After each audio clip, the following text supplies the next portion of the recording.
ಎಲ್ಲರಿಗೂ ನಮಸ್ಕಾರ. ನಾನು ವಿಡಿಯೋ ಮಾಡ್ತಾ ಇರೋ ಉದ್ದೇಶ ಇಷ್ಟೇ. ಜನವರಿ 14ನೇ ತಾರೀಕು ಕಮಿಷನರ್ ಆಫ್ ಪೊಲೀಸ್ CCBಗೆ ನಾನು ದೂರು ಕೊಟ್ಟಿರ್ತೀನಿ.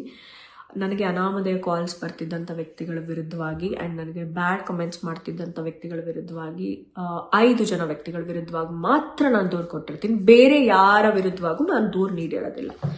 ಮತ್ತೆ ಅಂಡರ್ಲೈನ್ ಮಾಡಿ ಹೇಳ್ತಾ ಇದ್ದೀನಿ, 5 ಜನ ವ್ಯಕ್ತಿಗಳು ನನಗೆ ಅನಾಮಧೇಯವಾಗಿ ಕಾಲ್ ಮಾಡ್ತಿದ್ದು, ಬ್ಯಾಡ್ ಕಮೆಂಟ್ಸ್ ಮಾಡ್ತಿದ್ದು ಆ್ಯಂಡ್ ವಾಟ್ಸಪ್ಪಲ್ಲಿ ಮೆಸೇಜ್ ಮಾಡ್ತಿದ್ದ ವ್ಯಕ್ತಿಗಳ ವಿರುದ್ಧವಾಗಿ ಮಾತ್ರ ನಾನು ದೂರು ಕೊಟ್ಟಿರ್ತೀನಿ. ಅದ ನಂತರ CCB ಅವರು ನಮಗೆ 18th ಫೋನ್ ಮಾಡಿ ಕರೆದು ನನ್ನಿಂದ ಎಲ್ಲ ಮಾಹಿತಿಗಳನ್ನ ಕೇಳಿ ತಗೊಳ್ತಾರೆ. ಅಕ್ಯೂಸ್ಗಳನ್ನು ಕರೆಸಿ ಕೂಡ ಮಾತಾಡಿರ್ತಾರೆ. ಇವತ್ತು 23ನೇ ತಾರೀಕು ಜಾನ್ವರಿ ಕರೆಸಿ ನನ್ನನ್ನು ಮತ್ತೆ ಅಕ್ಯೂಸ್ಗಳನ್ನು ಕರೆಸಿ ಅವರು ಅಪಾಲಜೀಸ್ನ ಒಪ್ಕೊಳ್ತಾರೆ ನನ್ನ ಮುಂದೆ. ಯಾಕಂತಂದ್ರೆ ಯಾವುದೋ ಒಂದು ಬರದಲ್ಲಿ ನಾವು ಅವ್ರಿಗೆ ಮಾಡಬಾರ್ದಿತ್ತು ಅಂತ. ಯಾಕಂತಂದ್ರೆ ಅವ್ರ ಹತ್ರ ಯಾವುದೇ ಪುರಾವೆಗಳು ಕೂಡ ಇರೋದಿಲ್ಲ. ಅವರು ಬರೀ ನನ್ನ ಹೆಸರನ್ನು ಬಳಸೋದಾಗಿರ್ಬೋದು, ಕಮೆಂಟ್ ಮಾಡೋದು ಅಷ್ಟೇ ಮಾಡ್ತಿರ್ತಾರೆ. ಹಾಗಾಗಿ ಅವರು ಕಾನೂನಿನ ವಿರುದ್ಧವಾಗೇ ನಡ್ಕೊಂಡಿರ್ತಾರೆ ಅನ್ನೋದು ಅಲ್ಲಿ ಸತ್ಯಾನ್ವೇಷಣೆಗಳಲ್ಲಿ ಕಂಡು ಬಂದಾಗ ಅವರು ಅಪಾಲಜಿ ಮುಚ್ಚಳಿಕೆಯನ್ನು ಬರೆದು ಕೊಟ್ಟಿರ್ತಾರೆ.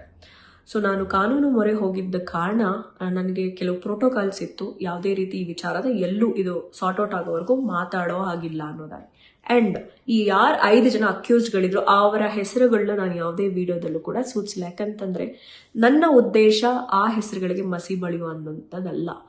ತಪ್ಪು ಪ್ರತಿಯೊಬ್ಬರು ಮಾಡ್ತಾರೆ. ಅದನ್ನ ತಿದ್ದಿ ಅದನ್ನ ಸರಿಪಡಿಸ್ಕೊಂಡು ಮುಂದಿನ ಜೀವನ ನೋಡ್ಕೊಂಡು ಹೋಗೋದೇ ಮನುಷ್ಯ ಗುಣ. ಅದನ್ನ ನಾನು ನಂಬಿರೋ ಅಂಥವಳು. ಆ್ಯಂಡ್ ನನ್ನ ಜೀವನದಲ್ಲಿ ಎಷ್ಟೋ ಊಹಾಪೋಹಗಳು, ಎಷ್ಟೋ ಅವ್ರಿಗಂತೆ, ಇವ್ರಿಗೆ ಹಿಂಗಾಯ್ತಂತೆ, ಇವ್ರು ಹಿಂಗೆ ಮಾಡಿದ್ರಂತೆ, ಅದು ಯಾವುದಕ್ಕೂ ನಾನು ಕಿವಿ ಕೊಡದೆ. ಯಾಕಂತಂದ್ರೆ ನನಗೆ ಗೊತ್ತು ನಾನು ಯಾವುದೇ ರೀತಿ ತಪ್ಪು ಮಾಡಿಲ್ಲ. ಆ್ಯಂಡ್ ಯಾರಿಗೂ ಕೂಡ ನಾನು ಇದಕ್ಕೆ ಉತ್ತರ ಕೊಡೋ ಅಂಥ ಉದ್ದೇಶ ನನಗಿರಲಿಲ್ಲ. ನಾನು ಕಾನೂನು ಮೊರೆ ಹೋಗಿದ್ದೆ. ಕಾನೂನಿನಿಂದ ನನಗೆ ಸರಿಯಾಗಿ ಏನಂದ್ರೆ ವಿಚಾರಣೆ ಮಾಡಿ ಸತ್ಯಾನ್ವೇಷಣೆ ಮಾಡಿ ನನಗೆ ಜಸ್ಟಿಸ್ನ ಮಾಡಿಕೊಟ್ಟಿದ್ದಾರೆ. Thank you so much for CCB. And ನಾನು ಇದರಿಂದ ಏನು ಹೇಳೋಕ್ಕೆ ಇಷ್ಟಪಡ್ತೀನಿ ಅಂತಂದರೆ, ಒಂದೇ ಜೀವನ, ಒಂದೇ ಲೈಫು. ಹೆಸರು ಮಾಡೋದು ತುಂಬ ಕಷ್ಟ, ಅದನ್ನು ಉಳಿಸ್ಕೊಳ್ಳೋದು ಅಷ್ಟೇ ಕಷ್ಟ.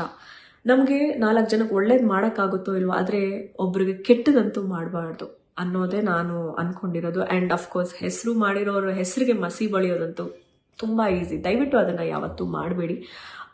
ಯಾಕಂತಂದರೆ ನಾವು ಒಂದು ಮಾಡಿದ್ರೆ ಮತ್ತೆ ನಮಗೆ ಅದು 100 ಪಟ್ಟಾಗಿ ವಾಪಸ್ ಬರುತ್ತಂತೆ. ಹಾಗಾಗಿ ನಾನು ಅದನ್ನು ನಂಬಿರೋಳು. ಹಾಗಾಗಿ ನಾನು ಎಲ್ಲರಿಗೂ ಹೇಳೋಕ್ಕೆ ಇಷ್ಟಪಡೋದಿಷ್ಟೇ, ನನ್ನೊಟ್ಟಿಗೆ ನನ್ನ ಗೆಲುವಿನಲ್ಲೂ, ನನ್ನ ಸೋಲುವಿನಲ್ಲೂ, ನನ್ನ ದುಃಖದಲ್ಲೂ, ನನ್ನ ಸಂತೋಷದಲ್ಲೂ ಇದ್ದಂಥ ಪ್ರತಿಯೊಬ್ಬರಿಗೂ ತುಂಬ ಹೃದಯದ ಧನ್ಯವಾದಗಳು. ಆ್ಯಂಡ್ ನನಗೆ ಪಾಸಿಟಿವ್ ಆಗಿ ಹೇಳಿದವ್ರಿಗೂ ಕೂಡ, ನನ್ನ ಬಗ್ಗೆ ನೆಗೆಟಿವ್ ಆಗಿ ಹೇಳಿದವ್ರಿಗೂ ಕೂಡ thank you so much. Because ನಾನು ಇವತ್ತು ಇಲ್ಲಿದ್ದೀನಿ, ಬೆಳೆದಿದ್ದೀನಿ. ಇವತ್ತು ಕಾರುಣ್ಯರಾಮ್ ಅಂತ ಎಲ್ಲ ಕಡೆ ಬರ್ತಾ ಇದೆ. ಅದಕ್ಕೆ ಕಾರಣ ನೀವೆಲ್ಲರೇ. ಅದನ್ನು ಯಾವತ್ತೂ ನಾನು ಉಳಿಸ್ಕೊಳ್ಳೋದಕ್ಕೆ ಇಷ್ಟಪಡ್ತೀನಿ ಹೊರತು ಅಳಿಸೋದಕ್ಕೆ ಖಂಡಿತ ಅಲ್ಲ. ಆ್ಯಂಡ್ ನಾನು ಯಾವಾಗಲೂ ಸತ್ಯತೆಗೆ ನಾನು ಆಭಾರಿಯಾಗಿರ್ತೀನಿ. ಸತ್ಯಮೇವ ಜಯತೆ ಅಂತಾನೆ ಇರ್ತೀನಿ. ಸೊ ಜೈ ಹಿಂದ್, ಜೈ ಕರ್ನಾಟಕ. ಮತ್ತೆ ಥ್ಯಾಂಕ್ ಯು. ಗ್ಯಾರಂಟಿ ನ್ಯೂಸ್, ಸುದ್ದಿ ಖಚಿತ, ನ್ಯಾಯ ನಿಶ್ಚಿತ.